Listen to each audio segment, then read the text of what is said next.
જિલ્લામાં એ division police સ્ટેશનમાં 2 FIR ગુજસી ટોકની કલમ 3(1)(2), 3(2), 3(4) અને 3(5) મુજબ નોંધવામાં આવેલી છે।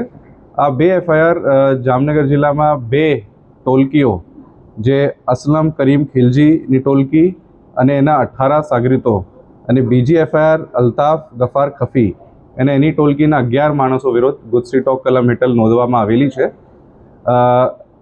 આ 2 ગેંગ ટોલકીઓ વિરુદ્ધની ગુનાહિત ઇતિહાસ બાબત હું આપ લોકોને જણાવવા માંગુ છું કે અસલમની ગેંગમાં જે 18 માણસો છે એના વિરુદ્ધ 46 ગુનાઓ છે।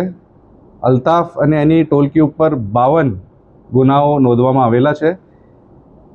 ગંભીર ગુનાઓની હિસ્ટ્રી જેમાં ખૂનની કોશિશ, બલાત્કાર, આર્મ્સ એક્ટ, લેન્ડ ગ્રેબિંગ, જાનથી મારી નાખવાની ધમકી, ધાડ પાડવાની તૈયારી, ફાયરિંગ, એટ્રોસિટી, ઘરફોડ, પ્રોહિબિશન, નાર્કોટિક્સ અને એવા ગુનાઓની હિસ્ટ્રીવાળી ટોલકી જે છેલ્લા 3 મહિનામાં પણ એ લોકો એકબીજા ઉપર અને સામાન્ય નાગરિકો ઉપર 307ના ગુનાઓ અને સિક્કા પોલીસ સ્ટેશનમાં 1 અઠવાડિયા પહેલાં ફાયરિંગ અને 307ના ગુનાઓ જો દાખલ થયા છે। એ પ્રકારની હિસ્ટ્રીને જે 2 ટોલકી વિરુદ્ધ છે એના વિરુદ્ધ એના ગુનાઓને ધ્યાનમાં રાખતા અને એના જો ગેંગ મેમ્બર્સ છે એના વિરુદ્ધ અમે એક 2 ફરિયાદ સિટી એ ડિવિઝનમાં આજે નોંધવામાં આવેલી છે।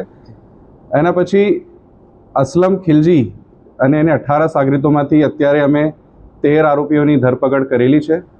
5 આરોપીની ધરપકડ કરવાની બાકી છે।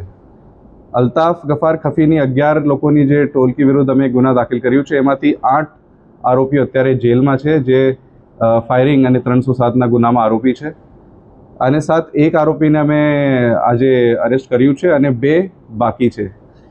સાથે આ તપાસ દરમિયાન તપાસ ડીવાયએસપી સિટી જયવીર ઝાલા દ્વારા કરવામાં આવશે।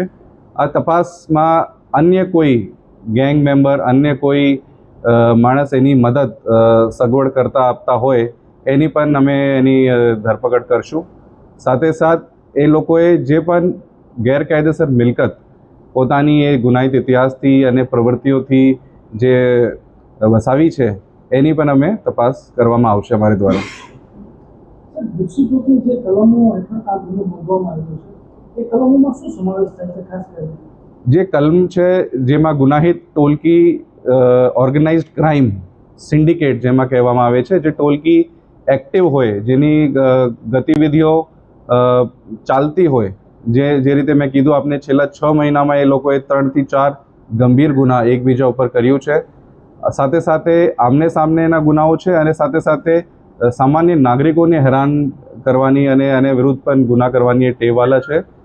તો ગેરકાયદેસર પ્રવૃત્તિ કરનાર ટોલકી જેની પ્રવૃત્તિ ચાલુ હોય અને એ ટોલકી દ્વારા સામાન્ય જનમાં ભય ફેલાવતા હોય અને ગેરકાયદેસર મિલકત પણ વસાલી હોય એ વિરુદ્ધ આ કલમો મુજબ ગુજસી ટોકની એ 2 ફરિયાદ દાખલ કરવામાં આવેલી છે। આ સમગ્ર અંગે સર કોઈ સ્પેશિયલ ટીમ બનાવવામાં આવી છે? આ જે પૂરી જે ગુનાહિત ઇતિહાસ, જે ટોલકીના ગુનાહિત ઇતિહાસ અને આરોપીઓ બાબત જે અટક કરવાની પ્રોસિજર છે સિટી ડિવિઝન ડીવાયએસપી અને LCB SOGની ટીમ્સ દ્વારા કરવામાં આવેલી છે। સર, અત્યાર સુધી કોઈ મિલકત ટાચમાં લેવામાં આવી, કોઈ કાર્યવાહી કરવામાં આવી? અત્યારે એની તપાસ કરવામાં આવશે। જે મિલકતો અગાઉ ડેમોલિશન થયું છે એની પણ વિગત એવા લેવામાં આવશે, જેની ઉપર લેન્ડ ગ્રેબિંગ હેઠળ જે એક્ટ હેઠળ પણ એને આરોપીઓ વિરુદ્ધ ગુના દાખલ છે એને પણ એમાં ઇન્ક્લુડ કરવામાં આવશે।